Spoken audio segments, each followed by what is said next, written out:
Hey, stranger, I'd like to take you on a quest through a truly mystical place steeped in history and dear to my heart. An old logging road nestled deep in northwest Michigan's Manistee National Forest. So put on your walking cap and your hiking boots as we explore the hill bottom.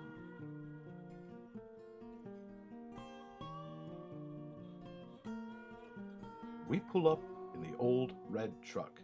As exploring is a gentleman's sport, I am dressed in my finest sporting apparel, including a sport coat, and in hand, an ice-cool Red Bull. These trails are dripping with family tradition, spanning at least 4 generations. My grandfather brought my young father here, the latter of which repeated said tradition with me. We've hunted these woods for white-tailed deer, wild turkey, ruffed grouse, and other wayward varmints. And I have, in turn, brought my own son and dog to these very woods ever since they were both just pups. When my father was still alive, the 4 of us cut an inseparable unit. We 3 who remain return today.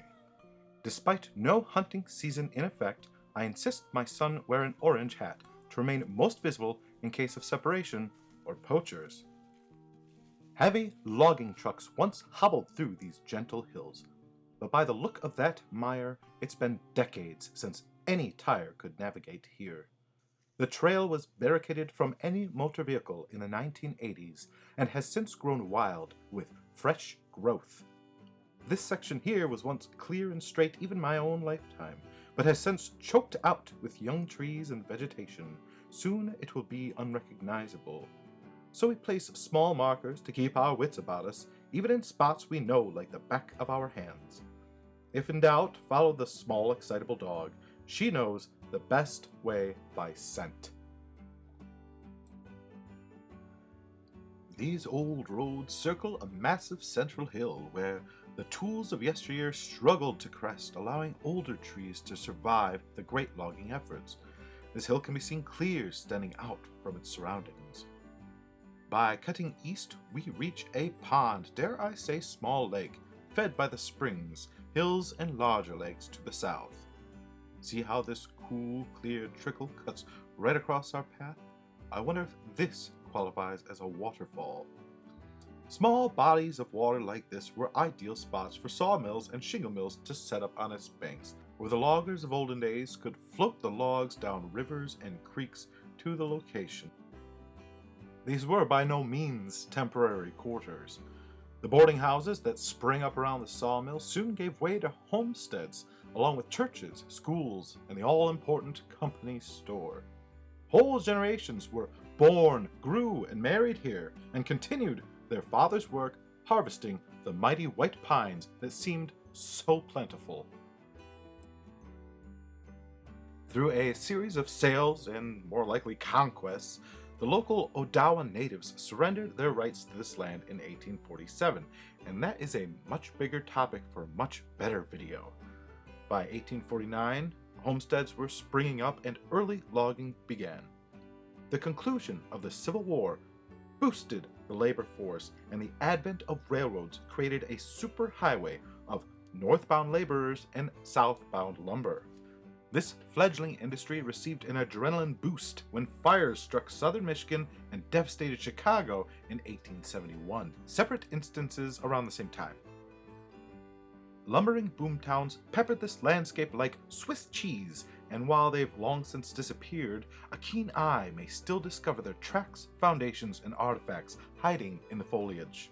An 1880 survey of the area shows these parts deeded to the Pierre Marquette Railway, who still run through the area. No doubt these trees became rail ties among other railroad company uses. Logs were at first carried by horses and sleds across icy tracks. The advent of the big wheel allowed for warm weather travel, and then the piece of resistance, the short gauge railroad. It is at this point beyond the pond we find the terminus of an old short gauge railway. See how it cuts through the woods in a straight line? I always loved it when my own dad would point out these landmarks. It was at the banks of this old grade itself I discovered a toy truck from the 1940s. It didn't look like this though. It looks like this. perhaps intended as a gift from a Conservation Corps man to his young son. I can't say young son. Hold on. Alright, my dad can't read this. Where is it? Perhaps intended as a gift from a Conservation Corps man to his young son back home that was sadly misplaced in the mud. Okay, but was the truck supposed to be left in the mud or the sun? Yeah, I could have worded that better. Of course, Ducky doesn't care about all this history nonsense. She's just glad to be in her element. Oh, how she loves to walk the logs. Narrow gauge railways are called that because the space between the rails is in fact shorter or narrower than standard rail tracks. Every rail line had their own standard, but between 3 and 4 feet was typical. This innovation allowed for tighter turns through rough terrain and required specialized engines and machinery. These little tut-tut trains would emerge from deep within virgin forest, transporting the haul to rivers where they'd be offloaded down hills and floated, or brought directly to sawmills or rail stations.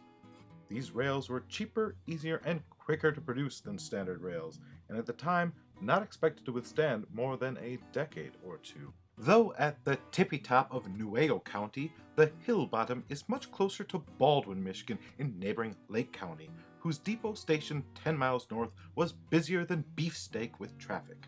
The station is no longer at this site, but not gone completely. They just choked it back several hundred meters. My house is but 3 blocks away from this station, and the late-night shunting of cargo cars is a welcome soundtrack to life in this small town. Looking at this map created by James S. Hannum using countless old survey maps and modern LiDAR technology, you can see how the forests of Nuevo County were riddled with these narrow gauge rail lines, though by aggregate and not necessarily simultaneously. They branch in and out of the woods like small streams, except they don't carry trickles of water, they carried wood. By superimposing Dr. Hannum's map over our location on Google Maps, you can see where my son stands is the terminus of the Bison and Lily Railroad in Seafoam Green. The red line indicating the Danbury and Melendi Railroad is the trail we pulled in on, and the brown line, symbolizing the Troy Lumber Company, is the intersection where I placed the Styx landmark and Ducky led us east toward the pond. Though the men, trains, and rails are long gone, if you listen closely with a squinted ear on a calm day, you might catch the faint hint of a far-gone train whistle or the chugga-chugga of a little engine that could.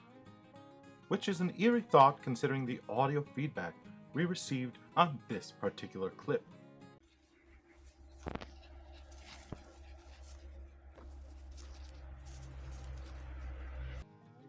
Ghost train? That may be a tall tale. Northwest Michigan's lumber boom waned by the 1890s, leaving it ghost towns in its wake. Failed attempts at farming the depleted soil followed, with areas such as Big Prairie Township, located 25 miles southeast of the hill bottom, virtual deserts.